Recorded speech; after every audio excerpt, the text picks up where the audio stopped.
Hello everyone, welcome to my YouTube channel UPSC with Rashmi.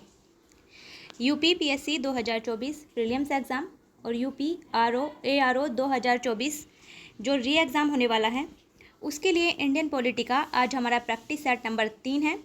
2 test हम already complete कर चुके हैं। अगर आपने नहीं देखा है तो आप देख सकते हैं। शुरू करते हैं आज का वीडियो।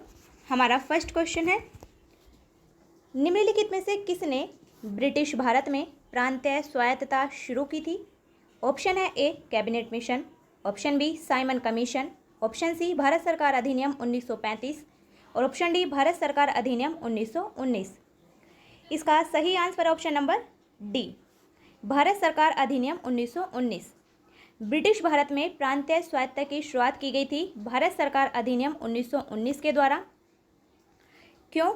क्योंकि 1919 के भारत सरकार अधिनियम के द्वारा प्रांतों को कुछ स्थानीय विषयों से संबंधित विषय सौंप दिए गए थे जिन पर उन्हें कानून बनाने की पूरी शक्ति दी गई थी और आगे चलकर 1935 के भारत सरकार अधिनियम के द्वारा उन्हें और ज़्यादा स्वायत्तता प्रदान की गई थी। तो ब्रिटिश भारत में प्रांतीय स्वायत्तता की शुरुआत हो गई थी 1919 के भारत सरकार अधिनियम के द्वारा। इसलिए हमारा सही आंसर है ऑप्शन नंबर डी। नेक्स्ट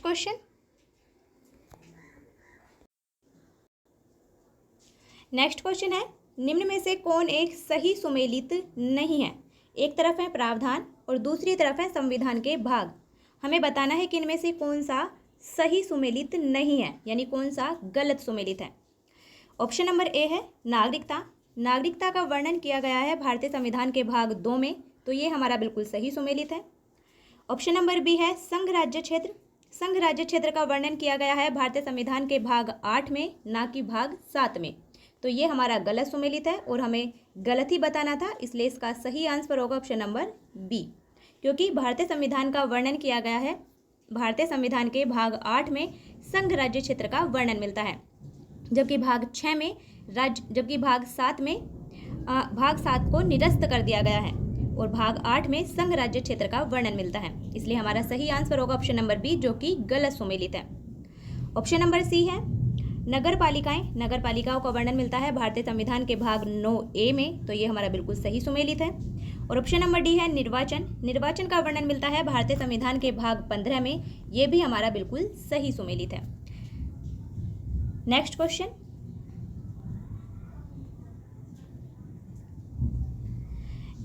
है भारतीय विधान पालिका प्रथम बार द्विसदनीय बनाई गई। ऑप्शन है ए 1892 के भारतीय काउंसिल एक्ट द्वारा, ऑप्शन बी 1909 के भारतीय काउंसिल एक्ट द्वारा, ऑप्शन सी 1919 के भारत सरकार अधिनियम द्वारा और ऑप्शन डी 1935 के भारत सरकार अधिनियम द्वारा। इसका सही आंसर ऑप्शन नंबर सी, 1919 के भारत सरकार अधिनियम द्वारा। भारतीय विधान पालिका पहली बार द्विसदनीय बनाई गई थी 1919 के भारत सरकार अधिनियम के द्वारा। मतलब जो केंद्रीय विधान पालिका थी उसमें राज्यसभा और लोकसभा नाम के जो 2 सदन हैं, जो हमारी केंद्रीय विधायिका है, उसमें जो लोकसभा और राज्यसभा हैं उनका पहली बार गठन किया गया था 1919 के भारत सरकार अधिनियम के द्वारा। इसलिए इसका सही आंसर है option number C. Next question,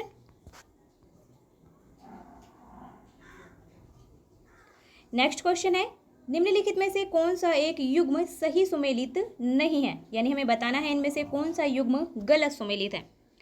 एक तरफ है प्रावधान और दूसरी तरफ है स्रोत, यानी भारतीय संविधान के विभिन्न प्रावधानों को किस देश के संविधान से हमने लिया है वो हमें बताना है कि इनमें से कौन सा गलत सुमेलित है।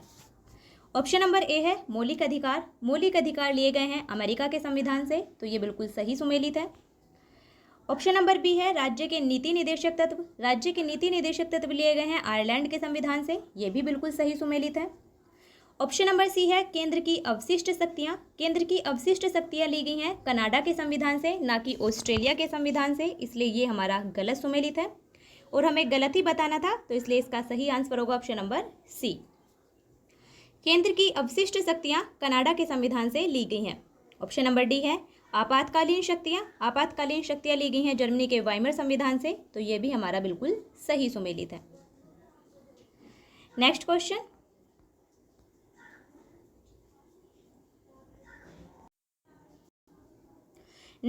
है भारतीय सिविल सेवा के संदर्भ में निम्नलिखित कथनों में से कौन से कथन सही हैं? यहाँ भारतीय सिविल सेवा के संदर्भ में 2 कथन दिए गए हैं, हमें बताना है कि इनमें से कौन से कथन सही हैं। कथन नंबर 1 है, भारत सरकार अधिनियम 1919 में भारतीय सिविल सेवा के लिए एक अलग परीक्षा का प्रावधान किया गया जो भारत में होनी थी।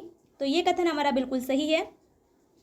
जो पहली बार भारतीय सिविल सेवा का प्रावधान किया गया था वो किया गया था 1854 में, जब लंदन में सिविल सेवा आयोग की स्थापना की गई थी। तो 1855 से लंदन में ही सिविल सेवा परीक्षा का आयोजन किया जाता था। लेकिन भारतीयों की लगातार मांग के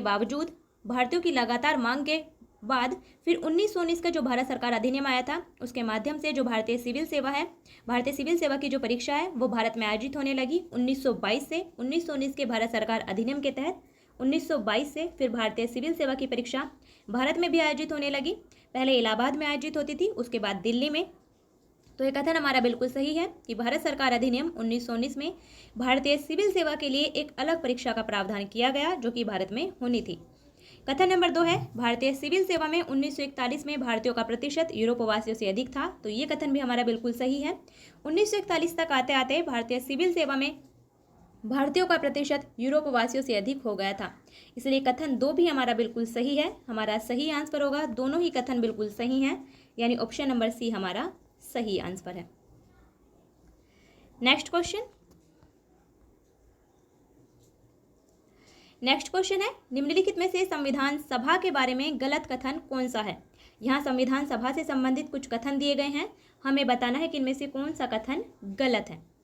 कथन नंबर 1 है, यानी ऑप्शन नंबर ए है हमारा, इसने बड़ी संख्या में समितियों की मदद से काम किया जिनमें से प्रारूप समिति सबसे महत्वपूर्ण थी। तो ये ऑप्शन हमारा बिल्कुल सही है। संविधान सभा ने बड़ी संख्या में समितियों की मदद से काम किया था जिनमें से प्रारूप समिति सबसे महत्वपूर्ण थी, इसलिए ऑप्शन नंबर ए हमारा बिल्कुल सही है। हमें गलत कथन बताना है, तो ये तो हमारा ऑप्शन बिल्कुल सही है। ऑप्शन नंबर बी है, अल्पसंख्यक समुदाय जैसे कि ईसाई, एंग्लो इंडियन, पारसियों को सभी में पर्याप्त प्रतिनिधित्व दिया गया था। तो ये ऑप्शन भी हमारा बिल्कुल सही है। संविधान सभा में अल्पसंख्यक समुदाय जैसे कि ईसाई, एंग्लो इंडियन और पारसियों को सभी में पर्याप्त प्रतिनिधित्व दिया गया था। ऑप्शन नंबर सी है, इसका निर्वाचन यानी संविधान सभा का निर्वाचन सार्वभौम वयस्क मताधिकार के आधार पर किया गया था। ये कथन हमारा गलत है और हमें गलत ही बताना था, इसलिए इसका सही आंसर होगा ऑप्शन नंबर सी।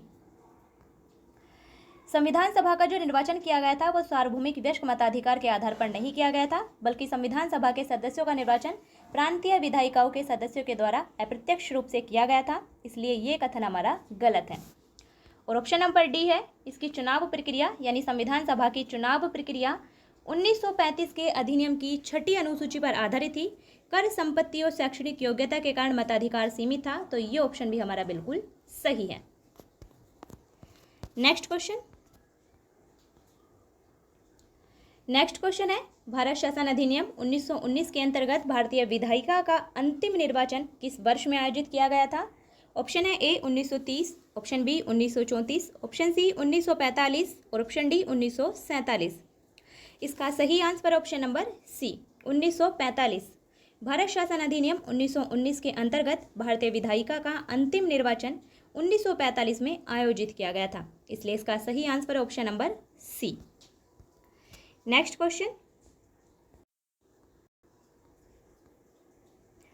क्वेश्चन है, निम्नलिखित में से कौन सा एक युग्म सही सुमेलित है? हमें बताना है कि इनमें से कौन सा युग्म सही सुमेलित है। ये आपको ध्यान रखना है कि आपसे पूछा क्या गया है, आपसे सही पूछा गया है या गलत पूछा गया है। आप उसे अंडरलाइन कर सकते हैं ताकि आपको ध्यान रहे, आप क्वेश्चन गलत ना करें। तो ऑप्शन नंबर ए है हमारा, संविधान का दूसरा भाग यानी भाग 2 में, जो हमारे संविधान का भाग 2 है उसमें नागरिकता का वर्णन है, ना कि मौलिक अधिकारों का। तो ये हमारा गलत सुमेलित है। ऑप्शन नंबर बी है, संविधान का तीसरा भाग यानी संविधान का भाग 3, उसमें मौलिक अधिकारों का वर्णन है, ना कि नागरिकता का। तो ये भी हमारा गलत सुमेलित है, ये आगे पीछे कर दिया है इन्हें। ऑप्शन नंबर सी है, संविधान का चौथा भाग यानी संविधान का भाग 4 कै, उसमें मौलिक कर्तव्यों का वर्णन है। तो ये हमारा बिल्कुल सही सुमेलित है। आपको ध्यान रखना है, आपको लैंग्वेज भी समझ में आनी चाहिए। संविधान का चौथा कै भाग यानी संविधान का जो भाग है 4 कै, उसमें मौलिक कर्तव्यों का वर्णन है। तो ये हमारा बिल्कुल सही सुमेलित है और हमें सही ही बताना है, इसलिए इसका सही आंसर होगा option number C. Option number D है, संविधान का 5वां भाग, उसमें संघ सरकार के बारे में वर्णन किया गया है। ना कि राज्य के नीति निदेशक तत्वों के बारे में, तो ये हमारा गलत सुमेलित है। नेक्स्ट क्वेश्चन है, राष्ट्रपति की अध्यादेश निर्गत करने की शक्ति प्रेरित है। ऑप्शन है ए भारत सरकार अधिनियम 1919, ऑप्शन बी भारत सरकार अधिनियम 1935, ऑप्शन सी भारत सरकार अधिनियम 1909 और ऑप्शन डी भारत सरकार अधिनियम 1947। इसका सही आंसर होगा ऑप्शन नंबर बी, भारत सरकार अधिनियम 1935। दरअसल ब्रिटिश भारत में राष्ट्रपति को, जो गवर्नर जनरल थे, गवर्नर जनरल को अध्यादेश जारी करने की शक्ति तो 1861 के भारत परिषद अधिनियम के द्वारा ही प्रदान कर दी गई थी, लेकिन जो हमारे राष्ट्रपति की अध्यादेश जारी करने की शक्ति है वो भारत सरकार अधिनियम 1935 की धारा 42 और 43 से प्रेरित है। इसलिए इसका सही आंसर होगा ऑप्शन नंबर बी। अगर आपसे पूछा जाए कि गवर्नर जनरल को अध्यादेश जारी करने की शक्ति कब प्रदान की गई थी, तो वो कर दी गई थी 1861 के भारत परिषद अधिनियम के माध्यम से ही। ये भी आपको ध्यान रखना है। नेक्स्ट क्वेश्चन है, सूची 1 को सूची 2 से मिलाना है। एक तरफ है संवैधानिक प्रावधान और दूसरी तरफ है उनके स्रोत, यानी कौन से संवैधानिक प्रावधान किस देश के संविधान से लिए गए हैं वो हमें मिलाना है। ए है हमारा मौलिक अधिकार। मौलिक अधिकार लिया गया है, मौलिक अधिकारों के प्रावधान को हमने अमेरिका के संविधान से लिया है, तो मौलिक अधिकार हमने अमेरिका के संविधान से लिए हैं। ए का है हमारा 4। बी है राज्य के नीति निदेशक तत्व। राज्य के नीति निदेशक तत्व आयरलैंड के संविधान से लिए गए हैं, तो बी का है हमारा 3। सी है मंत्रिमंडलीय सरकार। मंत्रिमंडलीय सरकार का जो प्रावधान है वो ब्रिटिश संविधान से लिया गया है, तो सी का है हमारा 1। और डी है केंद्र राज्य संबंध। केंद्र राज्य संबंधों के प्रावधान को कनाडा के संविधान से लिया गया है, और डी का है हमारा 2। हमारा सही आंसर होगा 4 3 1 2 4 3 1 2, यानी ऑप्शन नंबर डी हमारा सही आंसर है। मौलिक अधिकारों के प्रावधान को अमेरिका के संविधान से, राज्य के नीति निदेशक तत्व को आयरलैंड के संविधान से, मंत्रिमंडलीय सरकार को ब्रिटेन के संविधान से और केंद्र राज्य संबंधों को कनाडा के संविधान से लिया गया है। नेक्स्ट क्वेश्चन है, निम्नलिखित में से किस अधिनियम के द्वारा संवैधानिक निरंकुशता का सिद्धांत प्रवृत्त किया गया। ऑप्शन है ए 1909 का भारतीय काउंसिल अधिनियम, ऑप्शन बी 1919 का भारत सरकार अधिनियम, ऑप्शन सी 1935 का भारत सरकार अधिनियम और ऑप्शन डी 1947 का भारतीय स्वतंत्रता अधिनियम। इसका सही आंसर होगा ऑप्शन नंबर सी, 1935 का जो भारत सरकार अधिनियम था उसके द्वारा संवैधानिक निरंकुशता का सिद्धांत प्रवृत्त किया गया था, क्योंकि 1935 का जो भारत सरकार अधिनियम था अभी तक पारित किए गए सभी संवैधानिक प्रस्तावों में, सभी अधिनियमों में अभी तक सबसे बड़ा और सबसे जटिल अधिनियम था। इसलिए इसका सही आंसर होगा option number C. Next question है, राज्यसभा के गठन में प्रतिभा, अनुभव और सेवा को प्रतिनिधित्व देने में भारतीय संविधान निर्माता निम्नांकित उदाहरण से प्रभावित हुए थे। ऑप्शन है ए आयरिश गणतंत्र, option B Canada, option C संयुक्त राज्य अमेरिका और ऑप्शन डी ऑस्ट्रेलिया। इसका सही answer option number A Irish गणतंत्र, यानी राज्यसभा के जो सदस्यों का नामांकन है वो आयरलैंड के संविधान से लिया गया है। राज्यसभा के गठन में प्रतिभा, अनुभव और सेवा को प्रतिनिधित्व देने में भारतीय संविधान निर्माता आयरलैंड के संविधान से यानी आयरिश गणतंत्र से प्रभावित हुए थे। इसलिए इसका सही आंसर ऑप्शन नंबर ए। नेक्स्ट क्वेश्चन है,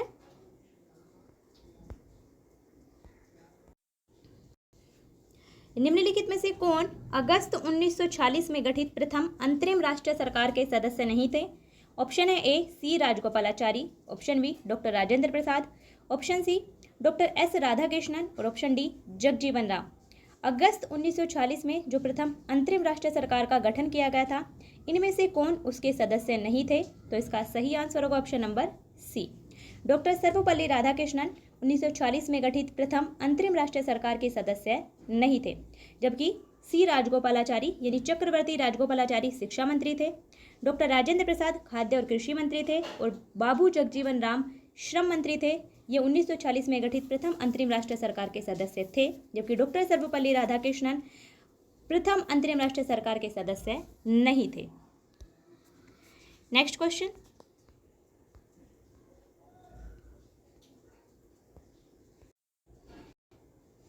नेक्स्ट क्वेश्चन है, संविधान सभा में सदस्यों का चुनाव कैसे हुआ था? ऑप्शन है ए सीधे जनता द्वारा, ऑप्शन बी भारतीय राष्ट्रीय कांग्रेस के नामांकन द्वारा, ऑप्शन सी भारतीय राज्यों के शासकों से नामांकन द्वारा और ऑप्शन डी प्रांतीय सभाओं के द्वारा।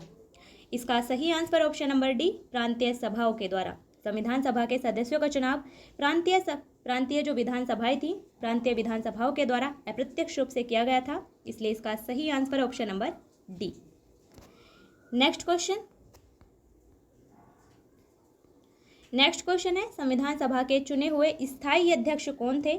ऑप्शन है A doctor B R Ambedkar, option B doctor Sachchidanand Sinha, option C doctor Rajendra Prasad और ऑप्शन डी एस राधाकृष्णन। इसका सही answer option number C, doctor Rajendra Prasad. संविधान सभा के चुने हुए स्थायी अध्यक्ष थे डॉक्टर राजेंद्र प्रसाद। संविधान सभा की जो पहली बैठक हुई थी 9 दिसंबर 1946 को, उसके अस्थायी अध्यक्ष चुने गए थे डॉक्टर सच्चिदानंद सिन्हा, जबकि जो संविधान सभा की दूसरी बैठक हुई थी 11 दिसंबर 1946 को, उसमें डॉक्टर राजेंद्र प्रसाद को निर्विरोध संविधान सभा का स्थायी अध्यक्ष निर्वाचित कर लिया गया था। तो इसलिए इसका सही आंसर ऑप्शन नंबर सी, क्योंकि यहाँ पूछा गया है संविधान सभा के चुने हुए स्थायी अध्यक्ष कौन थे, वो थे डॉक्टर राजेंद्र प्रसाद।